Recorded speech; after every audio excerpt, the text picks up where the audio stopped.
devant les juges, parce qu'il ne revient pas aux juges de venir soigner les malades. Justement. Il ne revient pas aux juges. C'est si simple que ça. Au moment où les gens continuent de mourir, au moment où on va organiser les audiences là-bas, les gens vont continuer à mourir. C'est une question de vie humaine. Et à partir de ce moment, il faut faire parler le cœur. Et le cœur et la raison. Surtout. Parce que André l'a dit tout à l'heure, expressément, cela a déjà trop duré. Ouais, il est temps, il a utilisé une expression tout à l'heure. Il a dit qu'il était déjà temps. Voilà, donc je pense qu'il faut régler parce que chaque jour, il y a eu mort d'hommes. Et la conscience humaine, je pense que certains devraient avoir un déchirement de la conscience à ce niveau-là. Il y a mort d'hommes, il y a grève, on parle de justice. Ah, il ne sait pas s'il y a des médecins à ce niveau-là aussi qui vont venir. Non, c'est pas sérieux. Les Béninois meurent. De potentiels électeurs meurent aussi à l'hôpital. Ça. Voilà, oui. Si vous permettez, moi je voudrais dire que là on est en plein dans le mauvais goût qui est cultivé chez nous. Chacun fait son jardin et comme on fait son lit, on se couche. Vous savez, c'est Stendhal qui disait que le mauvais goût conduit toujours au crime. Ça y est, je crois qu'on y est. Il y a chez le gouvernement, me semble-t-il, une volonté, une logique de l'imprécation. Une logique, on l'a vu, il y a eu cette tentative manquée de remplacer ou inaboutie de remplacer les agents en grève. Et puis le gouvernement a répondu par l'autisme et le mutisme à cette question-là. Et ça pose une autre question derrière. La prospérité partagée dont on nous a parlé, on n'a pas créé la prospérité et puis on a voulu la partager. Voilà des agents qui n'ont rien demandé à personne, qui n'avaient rien demandé à personne, qui n'avaient pas eu des habitudes de grévistes, patentés. C'est des gens qui, dans le secteur de la santé, ils ne connaissaient pas ça tout à fait. On a créé le problème de toutes pièces. On a pris des tests pour leur accorder 100 000 francs de prime. On a rapporté, mais on n'a plus rapporté pour tout le monde. Et ça y est, on a livré le peuple, les plus faibles d'entre nous, on les a malheureusement livrés à la mort. C'est l'hôpital qui soigne, l'hôpital ne devrait pas tuer. Donc il y a comme une ironie dans cette affaire-là. Je crois que c'est triste. Non, il est temps que vraiment on prenne les responsabilités à divers niveaux. Et moi je me demande, que devient le médiateur de la République quand il y a ce genre de crise? Que devient le haut commissaire à la solidarité nationale? Il est où? Le médiateur en train de soutenir son candidat. Ah bon? C'est pour ça qu'on l'a nommé? Il est occupé. En tout cas, de toutes les façons. Ça, c'est une question très intéressante. Oh, franchement. Où est-il? Il est en voyage? Je ne sais pas. Il est en train de soutenir son candidat. Le médiateur, que j'ai lu un entretien où il expliquait que la grève est inacceptable. C'est pas que c'est. Il faut pas. Le médiateur. Le vrai problème, c'est qu'on a comme impression, toujours comme impression ces temps-ci, affirmatif, c'est occupé. Ce n'est pas des questions organisées ensemble. Cela. Ok. Donc, il a 5 priorités. Lui, en tout cas, on verra bien jusqu'où ça ira. S'il vous plaît, nous ne voulons plus de morts dans nos hôpitaux. De grâce, ayez pitié. Ayez pitié aussi. Ça ne fait pas que. Sérieusement, quoi. Franchement. Et le vieux, les téléspectateurs. Sans doute. Voilà, justement. Hein. Tout ça, c'est notre quotidien. C'est difficile. Hein. On a faim, il y a la... Et curieusement, quelqu'un revient au pays. C'est Jean-Claude Duvalier. Jean-Claude Duvalier, ex-dictateur spectaculaire en 1900. Après 2 décennies en France, il aidé, mais son aide, Héribert Labelle Adjovi pour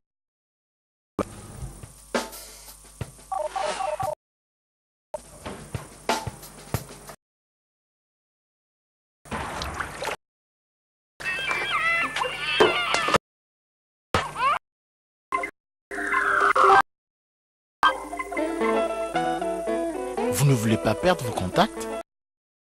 Mes portables? Ou en cas de changement? Avec Bell Benin, c'est encore plus d'innovation. Bell Benin met à votre disposition un petit appareil simple et facile à manipuler, le kit BRT. Avec 3500 francs, procurez-vous dans une agence Bell Benin un kit BRT. Un petit appareil utile qui permet de sauvegarder en 30 secondes jusqu'à 500 contacts que vous pourrez récupérer à tout moment. Copier à volonté. SIM neuve. Rendez-vous dans une agence Belle Bene Communication.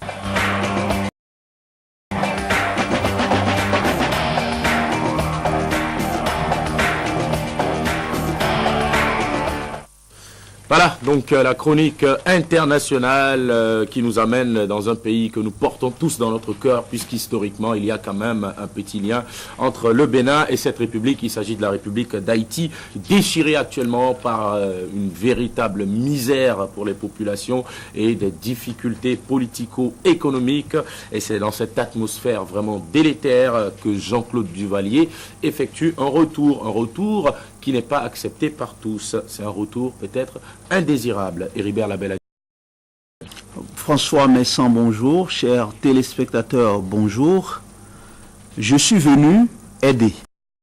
C'est par cette phrase laconique que l'ancien président haïtien, le tristement célèbre Jean-Claude Duvalier, a salué la foule venue l'accueillir du port de Port-au-Prince. L'homme revient au pays après 25 ans d'exil en France. Un retour qui ne plaît pas à tout le monde, pas aux qui estiment que l'heure est venue, un dictateur haïtien pour tout le mal qu'il a fait à son pays. Pourquoi un tel un citoyen qui retrouve ça après plus de 2 décennies de séparation, diriez-vous? Eh bien, pour qui connaît l'histoire d'Haïti, le nom Jean-Claude Duvalier est en soi une institution et dans le mauvais sens du terme. Comme le dit l'adage populaire, tel père, tel fils. À la mort de François Duvalier, qui a régné d'une main de fer sur le pays 14 ans durant, le surnommé Bébé Doc, s'est autoproclamé président à vie d'Haïti en 1971. Donc, il n'avait que 19 ans, ce qui a fait de lui le plus jeune chef d'État au monde. En prenant le pouvoir, il a promis une révolution de palais. Mais très vite, il s'est montré digne héritier de son feu père, excusez du peu, en faisant recours à la manière forte pour étouffer les légitimes aspirations du peuple à la paix et à la liberté. Il a muselé la presse et entretenu un climat de terreur politique fait de violence et de crimes avec le soutien indéfectible de sa milice paramilitaire, les non moins tristement célèbres Tonton Makou. Parallèlement, il est accusé d'avoir détourné en gros 100 millions de dollars de deniers publics haïtiens. En 1986, il a dû fuir le pays, chassé du pouvoir, suite à une révolte populaire soutenue par les États-Unis. C'est cet homme-là qui a regagné Port-au-Prince dimanche. Mon intime conviction, c'est que Jean-Claude Duvalier est revenu au bercail au mauvais moment. Et il ne peut ramener dans la mémoire collective que les années de plomb de son règne sur Haïti. À l'occasion, le lien pourra être vite fait entre son inconséquence politique d'alors et le malheur perpétuel de ses concitoyens. Surtout que ça fait 1 an que la terre a tremblé à Port-au-Prince et que depuis le 28 novembre 2010, sont toujours à du premier tour d'une présidentielle qu'on n'aurait jamais dû organiser. Mais ça, c'est une autre affaire. Mirlande Mani, première dame du pays, arrivée en tête à l'issue des résultats provisoires, attend toujours son challenger qui est le candidat du camp présidentiel ou le chanteur ultra populaire. Les experts de l'organisation ont préconisé le pouvoir sur lequel pèsent de lourds soupçons de fraude soit disqualifié et remplacé par l'artiste musicien. Le plus crédible, le président sortant René Préval, l'acceptera-t-il? Autant dire que le retour brouille les cartes et on pourrait voir le tableau davantage s'assombrir avec la descente annoncée au pays d'un autre ancien président, le père catholique Jean Bertrand Aristide. Lui aussi a fui Haïti à la faveur d'une insurrection, cette fois-ci en 2004, et vit depuis lors en exil en Afrique du Sud. On ne peut en déduire qu'une chose, Haïti n'est pas au bout de ses peines. on peut le dire, hein, Sulpice Oscar Baghili, Haïti n'est pas au bout de ses peines et c'est dans cette atmosphère vraiment triste et assez incroyable, c'est à ce moment-là que certains hommes qui n'ont pas fait que du bien à cette République décident de revenir au pays. Mais attention, moi je me demande si le retour de Jean-Claude Duvalier n'est pas un retour stratégique, si ce n'est pas une manière pour lui de montrer aux Haïtiens qu'il n'était pas si mauvais, que sous lui, c'était pas pire. Parce qu'aujourd'hui, on organise une élection et c'est difficile d'avoir les résultats. En fait, Le peuple a faim. Il y a certains partisans qui l'ont accueilli à l'aéroport et qui ont dit que sous Jean-Claude Duvalier, au moins, on avait à manger. Non, même si Hitler revenait, les gens allaient l'accueillir à l'aéroport. Donc, ce n'est pas un signe. Et vous avez dit tout à l'heure, des gens sont de retour, des gens qui n'ont pas fait seulement que du bien. Oui. Non, ce n'est pas ça. Des gens qui ont fait plutôt beaucoup de mal. Hein. Il y a beaucoup de mal en Haïti. Quand vous évoquez Jean-Bertrand Aristide, il n'y a pas de quoi ne pas charger les mémoires de chagrin pour les Haïtiens. Quand vous parlez de Jean-Claude Duvalier, le fils de Papa Doc, lui aussi qui n'a pas laissé de bons souvenirs, je pense que la malédiction est en train de poursuivre malheureusement Haïti avec le retour de ces hommes. Il y a la presse internationale qui a titré ce matin, Haïti a-t-il besoin de Jean-Claude Duvalier? Et ça a résumé tout. Ça mon avis. Il est venu. Ça là, à 60 ans. Et maintenant, il faut souligner quand même une certaine complicité dans cette affaire. C'est vrai, il est parti avec environ 100 millions de dollars tirés de la caisse de l'État, mais il a quitté Haïti à bord d'un avion de l'US Air Force.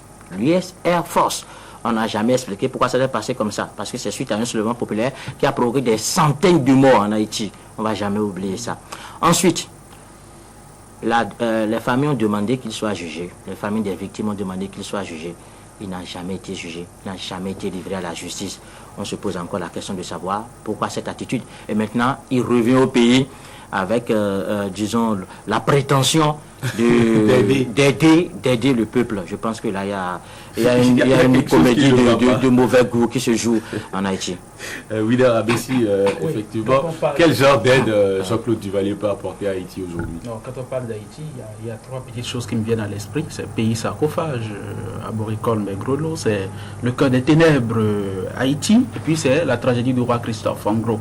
Je crois qu'il y a là quelque chose du buesque, d'absolument surréaliste, d'absurde en même temps dans l'histoire d'Haïti. Maintenant, faut-il en rire ou en pleurer? C'est quand même un cauchemar que Haïti.